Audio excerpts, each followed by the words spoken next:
नमस्कार। प्रादेशिक समाचार के साथ मैं पूनम किरकेट्टा। पहले मुख्य समाचार। राज्य में सूखे को लेकर मुख्यमंत्री की अध्यक्षता में आपदा प्रबंधन प्राधिकार की बैठक आज। राज्य को सूखा क्षेत्र घोषित करने के लिए केंद्र को भेजी जाएगी अनुशंसा। राज्य के वित्त मंत्री रामेश्वर उरांव ने केंद्र सरकार से साइबर अपराध को रोकने के लिए केंद्रीय सहायता और एसपीओ के चयन में राज्य को छूट देने की मांग की। प्रधानमंत्री नरेंद्र मोदी कल सुबह 11 बजे आकाशवाणी से मन की बात कार्यक्रम में अपने विचार साझा करेंगे। शिक्षा विभाग ने सरकारी स्कूल के सभी कक्षाओं के लिए ई कंटेंट तैयार करने की शुरू की प्रक्रिया। और सूर्य उपासना और लोक आस्था के महापर्व छठ के दूसरे दिन आज शाम छठ व्रती खरना पूजन करेंगे। और अब समाचार विस्तार से। राज्य में सूखे की स्थिति को लेकर आपदा प्रबंधन प्राधिकार और कृषि विभाग की आज बैठक होगी। मुख्यमंत्री हेमंत सोरेन की अध्यक्षता में होने वाली इस बैठक में कृषि विभाग द्वारा सुखाड़ को लेकर तैयार की गई रिपोर्ट की समीक्षा की जाएगी। इस बैठक में सुखाड़ से निपटने और किसानों मजदूरों को राहत देने के लिए उपायों पर विस्तार से विचार विमर्श होगा। वहीं राज्य को सूखा क्षेत्र घोषित करने की अनुशंसा केंद्र सरकार से की जा सकती है।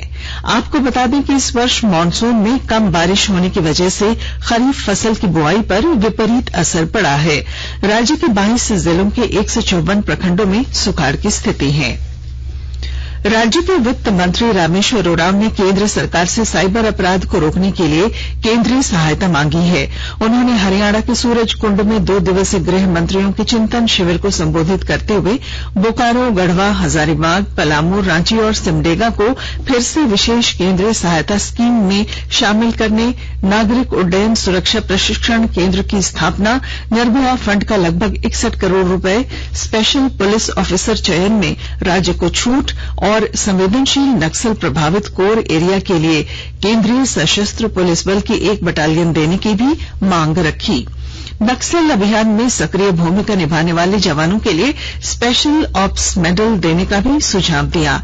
डॉक्टर उरांव ने नक्सल प्रभावित इलाकों में चलाए जा रहे विकास कार्यों की भी जानकारी बैठक में दी। जामताड़ा जिले में पहले चरण में 12 से 22 अक्टूबर तक चलाए गए आपकी योजना आपकी सरकार आपके द्वार कार्यक्रम की डीडीसी ने अधिकारियों की समीक्षा की। उन्होंने बताया कि इस दौरान आयोजित शिविरों में प्राप्त 62,427 आवेदनों में 39,993 आवेदनों का निष्पादन किया जा चुका है। वहीं लंबित आवेदनों के निष्पादन के लिए अधिकारियों को निर्देश दिए गए हैं। सिमडेगा जिले की सभी पंचायतों में वर्ष 2024 तक नल से जल उपलब्ध कराने की दिशा में तेजी से काम चल रहा है। और ब्यौरा दे रहे हैं हमारे सिमडेगा संवाददाता। सिमडेगा जिले में वर्ष 2024 तक सभी ग्राम पंचायतों में नल से जल की सुविधा उपलब्ध कराने का प्रयास जारी है। इस संबंध में कार्यशाला का आयोजन कर कर्मियों को प्रशिक्षण दिया जा रहा है। जिला मुख्यालय में आयोजित एक कार्यशाला में उपायुक्त आर वामिता ने बताया कि जिले में अब तक लक्ष्य के अनुरूप लगभग 41% घरों में नल से जल की सुविधा उपलब्ध कराई जा चुकी है। 100% कार्य के लिए जिला स्तर पर पदाधिकारी, जनप्रतिनिधियों और जल सहियाओं के बीच बेहतर समन्वय और क्षमता वर्धन के लिए कार्यशाला का आयोजन किया जा रहा है। कार्यशाला में जल जीवन मिशन ठोस एवं तरल प्रबंधन पर चर्चा हुई। मनोज कुमार सिन्हा, मनु, आकाशवाणी समाचार, सिमडेगा। गुमला जिले में उपायुक्त की अध्यक्षता में जिला स्तरीय राजस्व समन्वय समिति की बैठक में भू राजस्व संग्रहण, दाखिल खारिज और नीलाम पत्रवाद समेत कई मामलों की समीक्षा की गई। उन्होंने अधिकारियों को शिविर लगाकर जमीन से संबंधित मामलों के निपटारे का निर्देश दिया। उपायुक्त ने जमीन से लंबित वादों के निपटारे के लिए सप्ताह में कम से कम 4 दिन राजस्व अदालत लगाने का निर्देश दिया है। उन्होंने अवैध जमाबंदी वाले मामलों का अंचल स्तर पर ही निष्पादन करने को कहा। उपायुक्त ने कहा कि पीएम किसान योजना अंतर्गत अयोग्य किसानों से राशि की वसूली की जाएगी। वहीं टाना भगत समुदाय को प्रधानमंत्री किसान योजना से जोड़ा जाएगा। अयोध्या में रामलला विराजमान के दर्शन की अवधि बढ़ा दी गई है। प्राचीन नगरी में पहुंचने वाले श्रद्धालुओं की बड़ी संख्या को देखते हुए यह निर्णय लिया गया है। प्रातः दर्शन की अवधि आधे घंटे और संध्या दर्शन की अवधि 1 घंटे बढ़ाई गई है। श्रद्धालु अब सुबह 7 से 11 बजे तक और दिन के 2 बजे से शाम 7 बजे तक रामलला विराजमान के दर्शन कर सकेंगे। रामलला विराजमान की दैनिक आरती में शामिल होने के लिए श्रद्धालुओं की सीमित संख्या को पास जारी किए जाएंगे। सिमडेगा जिले में ऑल चर्च एसोसिएशन की ओर से 3 दिवसीय क्रिसमस गैदरिंग 16 दिसंबर से शुरू होगा। विधायक भूषण बाड़ा ने मुख्यमंत्री हेमंत सोरेन से मुलाकात कर उन्हें इस कार्यक्रम में शामिल होने के लिए आमंत्रण पत्र दिया। उन्होंने पालमाड़ा नदी में मुंजबेड़ा सोगड़ा के बीच पुल के निर्माण के लिए स्वीकृति देने के लिए भी मुख्यमंत्री का आभार व्यक्त किया है। आकाशवाणी के ताजा तरीन समाचारों के लिए आप हमारी वेबसाइट newsonair.com पर लॉग ऑन कर सकते हैं। ताजा समाचार Twitter handle @AIR News Alerts और Facebook page all India radio news पर भी उपलब्ध है। आप प्रादेशिक समाचार एकांश के ट्विटर हैंडल @AIR News_Ranchi और फेसबुक, इंस्टाग्राम पेज तथा YouTube channel AIR News Ranchi पर भी हमारे बुलेटिन सुन सकते हैं। प्रादेशिक समाचार आप आकाशवाणी रांची से सुन रहे हैं और अब पेश हैं कोरोना से बचाव के कुछ संदेश। चलो एक शुरुआत करें, चलो एक फैसला आज करें, मास्क नहीं तो टोकेंगे, कोरोना को रोकेंगे। चलो एक वादा करते हैं, चलो एक वादा करते हैं, मास्क नहीं तो टोकेंगे, कोरोना को रोकेंगे। भारत सरकार द्वारा जनहित में जारी। कोविड-19 से बचाव और सुरक्षित रहने के 3 उपाय। मास्क लगाएं, 2 गज दूरी है जरूरी, सुरक्षित दूरी रखें, हाथ और मुंह साफ रखें। प्रादेशिक समाचार में आपका फिर स्वागत है। प्रधानमंत्री नरेंद्र मोदी कल सुबह 11 बजे आकाशवाणी से मन की बात कार्यक्रम में अपने विचार साझा करेंगे। यह मासिक रेडियो कार्यक्रम की 94वीं कड़ी होगी। कार्यक्रम का प्रसारण आकाशवाणी और दूरदर्शन के समूचे नेटवर्क, आकाशवाणी समाचार की वेबसाइट और news on AIR mobile app पर किया जाएगा। आकाशवाणी समाचार, दूरदर्शन समाचार, प्रधानमंत्री कार्यालय तथा सूचना और प्रसारण मंत्रालय के YouTube चैनलों पर भी कार्यक्रम सीधा प्रसारित होगा। आकाशवाणी से हिंदी प्रसारण के तुरंत बाद क्षेत्रीय भाषाओं में भी मन की बात कार्यक्रम प्रसारित किया जाएगा। शिक्षा विभाग द्वारा सरकारी स्कूल के विद्यार्थियों की पढ़ाई के लिए ई-कंटेंट तैयार करने की प्रक्रिया शुरू कर दी गई है। इसके तहत कक्षा 9वीं से 12वीं तक के लिए NCERT द्वारा तैयार ई-कंटेंट का उपयोग किया जाएगा, जबकि अन्य कक्षाओं के लिए JCERT के स्तर से ई-कंटेंट तैयार किया जाना है। इसमें यूनिसेफ का भी सहयोग लिया जाएगा। सभी कक्षाओं के लिए तैयार किए गए वीडियो को दीक्षा पोर्टल और JCERT के पोर्टल पर अपलोड किया जाएगा। इसके अलावा विद्यार्थियों को व्हाट्सएप के माध्यम से भी ई-कंटेंट उपलब्ध कराया जाएगा।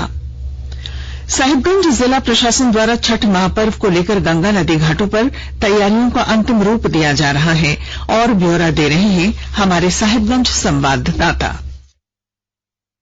नगर परिषद समेत जिला प्रशासन छठ पूजा की तैयारी को लेकर जोर शोर से लगा हुआ है। नहाय खाए से शुरू होकर उदयमान सूर्य के अर्घ के साथ विस्तार होने वाले छठ महापर्व की तैयारी में नगर परिषद समेत जिला प्रशासन साहिबगंज जुटा है। जिला प्रशासन की ओर से विभिन्न गंगा घाटों का निरीक्षण कर व्रतियों के लिए सुविधा सुनिश्चित करने का प्रयास किया जा रहा है। गोताखोर, चेंजिंग रूम और स्वास्थ्य विभाग की 5-5 टीमों को दंडाधिकारियों के साथ प्रतिनियुक्त किया जा रहा है। नगर परिषद के वार्ड नंबर 18 के वार्ड पार्षद कौशल किशोर ओझा ने बताया कि झारखंड राज्य के सिर्फ साहिबगंज जिला से ही गंगा नदी गुजरती है और मुख्यालय क्षेत्र के वार्ड नंबर 18 में ही गंगा घाट अवस्थित है। ऐसे में नगर परिषद अपने आंतरिक स्रोतों से गंगा घाटों पर सफाई, गंगा में बैरिकेडिंग इत्यादि की सुविधा की तैयारी कर रहा है। गंगा नदी के जल स्तर में देरी से कमी की वजह से मुख्यालय क्षेत्र में कुछ तालाबों को भी छठ पूजा के लिए विकसित किया गया है। आनंद कुमार ओझा, आकाशवाणी समाचार, साहिबगंज। सूर्य उपासना और लोक आस्था के महापर्व छठ के दूसरे दिन आज शाम छठ व्रती खरना पूजन करेंगे। खरना का प्रसाद ग्रहण करने के साथ ही व्रतियों के 36 घंटे का निर्जला उपवास शुरू हो जाएगा।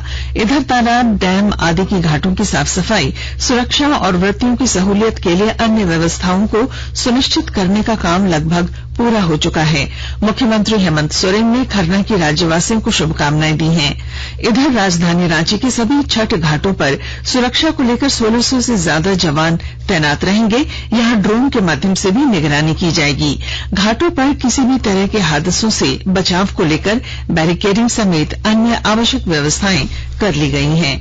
वहीं बिजली विभाग ने अबाधित बिजली आपूर्ति के लिए गाइडलाइन जारी करने के साथ संबंधित अधिकारियों को अहम निर्देश दिए हैं।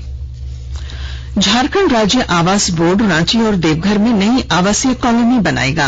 यह कॉलोनी लगभग 307 एकड़ जमीन पर होगी। जुडको द्वारा कॉलोनी विकसित करने का डीपीआर और मास्टर प्लान तैयार कर लिया गया है।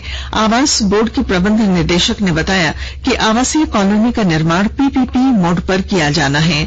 इस सिलसिले में भूमि अर्जन कर उसकी घेराबंदी का काम शुरू कर दिया गया है। कुछ संक्षिप्त खबरें।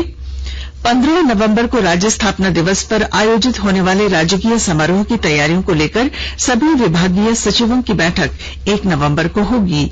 इसमें विभिन्न योजनाओं के उद्घाटन, शिलान्यास की सूची को अंतिम रूप दिए जाने की संभावना है।